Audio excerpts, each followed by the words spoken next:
बिस्मिल्लाहिर्रहमानिर्रहीम। अस्सलाम वालेकुम। मैं हूं सनाली और आपके साथ शेयर करूंगी चॉकलेट केक रेसिपी। ये केक हम घर पे तवे पे बेक करेंगे, बिना अवन के, बिना पतीले के हमने इस केक को बनाना है। बहुत सी कम इंग्रेडिएंट के साथ हम इसको घर पे किस तरह से बना सकते हैं पूरी रेसिपी शेयर करूंगी, इसलिए पूरी वीडियो देखनी है, स्किप बिल्कुल नहीं करनी है, स्टेप बाय स्टेप फॉलो करनी है। तो आप भी इस तरह का चॉकलेट केक घर पे बना के तैयार कर सकते हैं। चलिए जी बनाना शुरू करते हैं। सबसे पहले एक बाउल में 3 अंडे ले लिए हैं और ये अंडे रूम टेम्परेचर पे होने चाहिए। आपने फ्रिज का अंडा यूज़ नहीं करना। अगर फ्रिज में रखे हैं तो आप सुबह ही निकाल के इसको 1 घंटे तक पानी में रखते हैं तो ये बिल्कुल नॉर्मल हो जाएंगे। 5 से 7 मिनट तक इसको अच्छे से बीट कर लेना है। अगर आपके पास इलेक्ट्रिक बीटर नहीं है तो आप हैंड विस्क से बीट कर सकते हैं। ये जूसर जग में जो है आप अंडे को डाल के अच्छे से ब्लेंड कर लें।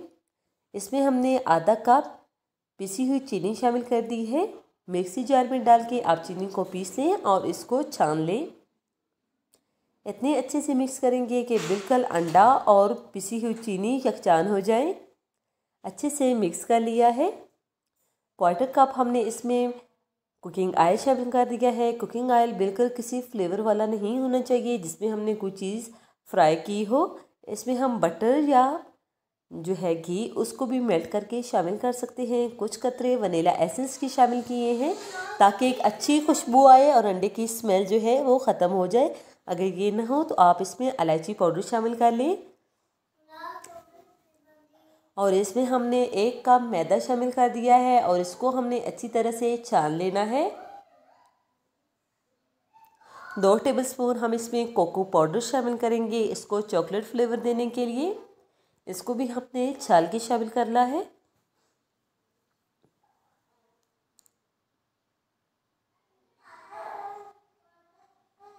कोको पाउडर भी हमने इसमें शामिल कर दिया है 2 टेबलस्पून। सब चीज़ों को हमने अच्छे से छान के शामिल करना है। 1/2 टीस्पून हमने इसमें बेकिंग पाउडर शामिल कर दिया है। कुछ सेकंड के लिए इलेक्ट्रिक बीटर चला के हमने इसको अच्छे से मिक्स कर लिया है। बिल्कुल स्मूथ सा जो है हमारा मिक्सचर तैयार हो चुका है। यहाँ पे जिस मोल्ड में हमने इसको बेक करना था उसमें कुकिंग ऑयल से अच्छे से ग्रीस करके इसके अंदर मैदा डस्ट किया है और एक्स्ट्रा झाड़ दिया है। सारा बैटर जो है हमने इसके अंदर पोर कर दिया है और एक स्टिक की मदद से हमने इसको इस तरह से घुमा लेना है ताकि केक के अंदर बहुत बड़े बड़े जो है बबल्स जो हैं वो ना बने, एक अच्छा सा जलीदार स्पॉन्ज बन के तैयार हो। तवे को हमने 10 मिनट पहले ही प्री हीट होने के लिए छोड़ दिया था लो फ्लेम पे। तवा हमारा अच्छे से गर्म हो चुका है। इसके ऊपर हम इस तरह का जाली स्टैंड रखते हैं और इसके ऊपर जो है ये मोल्ड हम रख देंगे। इसको हमने अच्छे से टैप टैप कर लेना है। इसके ऊपर हमने ये मोल्ड रख दिया है और किसी भी पतीले वगैरह से इसको कवर कर देंगे ताकि अंदर की जो हीट है वो बाहर ना निकले और बाहर की हवा जो है वो अंदर न जाए। 25 मिनट तक हमने इसको बेक कर लेना है। 25 मिनट के बाद आप इसे चेक कर लें। यहाँ पे माशाल्लाह बहुत अच्छे से हमारा केक जो है बेक हो चुका है और देख सकते हैं कितना इजीली जो है ये डिमोल्ट हो गया है। माशाल्लाह से बहुत ही सॉफ्ट, बहुत ही जालीदार स्पॉन्ज हमारा तैयार हो चुका है। इसको हमने रूम टेम्परेचर पे ठंडा कर लेना है 1 घंटे के लिए। ऊपर से आपने इसको कवर करके ठंडा करना है वरना आपका केक ड्राई हो जाएगा और उसकी कटिंग करना भी मुश्किल होगी और वो यहाँ पे हमने 1.5 कप विपिंग क्रीम ले ली थी जिसे हमने अच्छे से विप कर लिया है।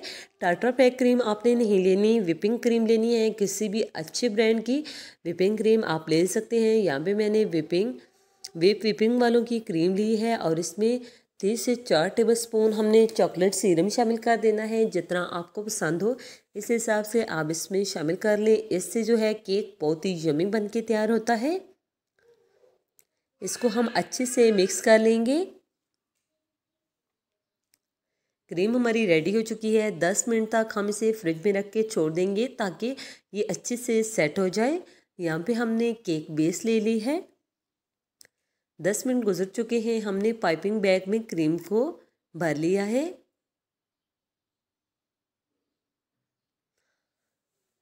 और केक की भी हमने 3 लेयर में कटिंग कर ली थी। आप देख सकते हैं माशाल्लाह कितने अच्छे से जालीदार स्पॉन्ज बन के तैयार हुआ है।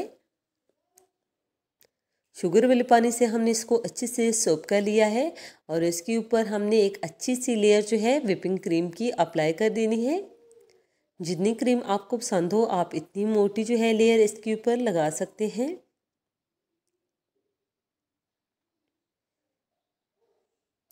पाइपिंग बैग की मदद से बहुत ही इजी होता है व्हिपिंग क्रीम को अप्लाई करना।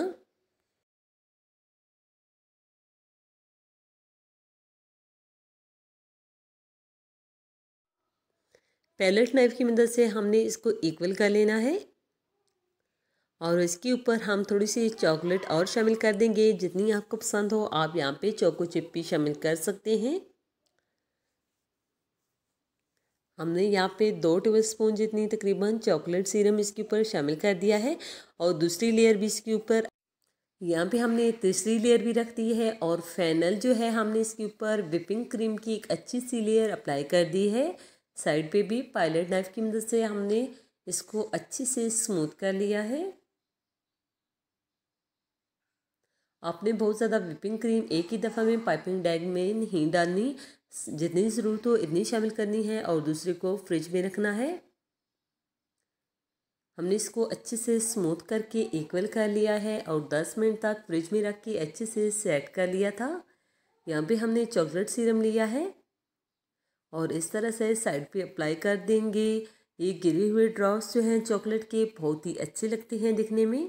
यहाँ पे हमने अप्लाई किया था कि इसके ऊपर हैप्पी बर्थडे लिखें, लेकिन ये थोड़ा फैल चुका है तो हम इसके ऊपर पूरे के ऊपर चॉकलेट गनाश शामिल कर देंगे और अपनी फेवरेट नोज़ल के साथ इसके ऊपर जो है अच्छे से फ्लावर्स बना देंगे। इसी दौरान अगर चैनल पे नए हैं और अभी तक चैनल को लाइक नहीं किया तो जल्दी से लाइक कर दें, सब्सक्राइब कर दें, शेयर कर दें अपने फैमिली और फ्रेंड्स के साथ और कमेंट करके अपनी कीमती राय के साथ ज़रूर कीजिएगा कि आपको ये रेसिपी कैसी लगी। आपके छोटे से कमेंट से हमारी बहुत ज़्यादा हौसला अफजाई होती है, इसलिए कमेंट ज़रूर किया करें और रेसिपी को फॉलो भी ज़रूर करना है और ट्राई करने के बाद मुझसे शेयर करना है कि आपको ये रेसिपी कैसी लगी।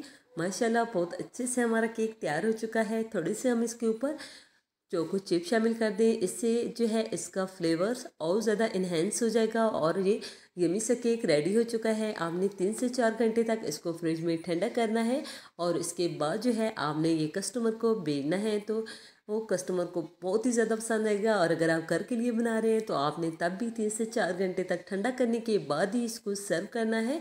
ओके जी, अपना ख्याल रखिएगा। नेक्स्ट मुलाकात होगी किसी नई यमी और हेल्दी रेसिपी